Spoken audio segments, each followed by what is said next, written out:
Hi guys, নতুন নতুন কাহিনীয়ে সকলোকে আপ্লুত কৰে নহয়নে? মোক কিন্তু বৰকৈ আপ্লুত কৰে। তো বলকচোন এটা নতুন কাহিনীৰে মোৰ গীটাৰখনৰ সৈতে আজিৰ আবেলিটো সুন্দৰ কৰি তোলোঁ। Life of a driver.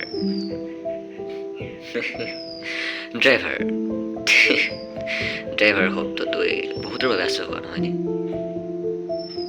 কিন্তু ড্ৰাইভাৰ হোৱাটো কাৰোবাৰ স্বপ্ন হ'ব পাৰে। কোনো ব্যক্তিয়ে নিজকে নাইট চুপাৰৰ ড্ৰাইভাৰ হোৱাৰ সপোন দেখিব পাৰে।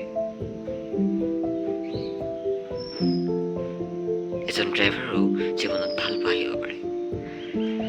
এজন ড্ৰাইভাৰেও নিজৰ পৰিয়ালক লৈ সপোন দেখিব পাৰে। এজন সাধাৰণ ড্ৰাইভাৰো পিছত গৈ ৩-৪খন বাছৰ মালিক হ'ব পাৰে। বলকচোন ৰূপমদাৰ এই কাহিনীটো আমি এবাৰ লুটিয়াই চাওঁ। লাইফ অফ এ ড্ৰাইভাৰ, এজন ড্ৰাইভাৰৰ কাহিনী। কেবিনৰ সিপাৰে আৰু কেবিন শব্দটোৰ অৰ্থ হয়তো বহুতে নাজানিব পাৰে। কেবিন মানে হ'ল নাইট চুপাৰৰ প্ৰথম অংশ, য'ত ড্ৰাইভাৰজনে চলাই যায়, মানে ড্ৰাইভ কৰে, সেই অংশটোক কোৱা হয় কেবিন। আৰু এই কেবিন অংশটোত যেতিয়া বাছখন ৰখোৱা হয়, তাৰপিছত ড্ৰাইভাৰসকলে তাত জিৰাবৰ বাবে ব্যৱহাৰ কৰে। তো বলকচোন আমি তাৰ লাইফ অফ এ ড্ৰাইভাৰৰ প্ৰথম পৃষ্ঠাটো লুটিয়াই চাওঁ। নাইট চুপাৰ চলোৱাটো ব্যক্তিজনৰ এক স্বপ্ন আছিল, কিন্তু গাড়ী ড্ৰাইভাৰ হ'বলৈ হেণ্ডিমেন কৰিব লাগে, তন্নতন্নকৈ গাড়ীৰ কাম জানিব লাগে। কিন্তু আচৰিত কথা, হেণ্ডিমেন নোহোৱাকৈ তেওঁ গাড়ী ড্ৰাইভাৰ হৈ পৰিল। সেইবাবে তেওঁ গাড়ীৰ কাম একোৱেই নাজানিছিল।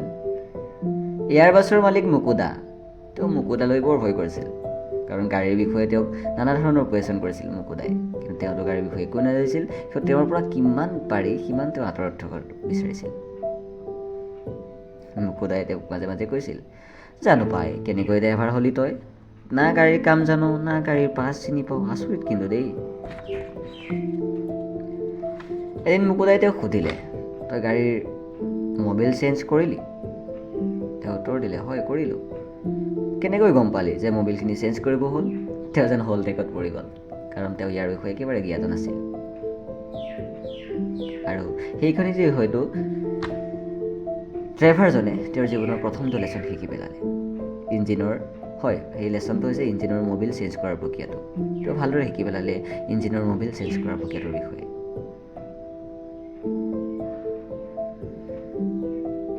গাড়ী ড্ৰাইভাৰ বিভিন্ন ধৰণৰ এক্সপিৰিয়েঞ্চ তেওঁলোকৰ জীৱনত হৈ থাকে। গাড়ীৰ ভিতৰত হৈ থকা জেং, মাৰপিট, নানা ধৰণৰ পৰিস্থিতিৰ তেওঁ সন্মুখীন হ'বলগীয়া হয়। আৰু গাড়ী চলাই থকাৰ সময়ত তেওঁলোকে শুবলৈওতো নাপায়, টোপনিৰ ক্ষতি হয়।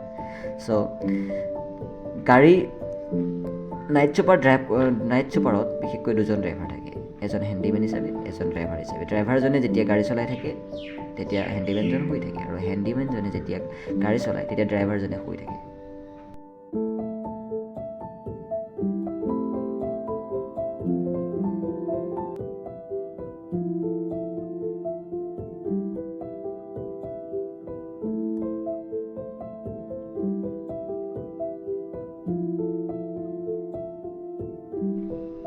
ৰূপম দা যে এজন ভাল নাইট চুপাৰৰ ড্ৰাইভাৰত পৰিণত হৈ গ'ল।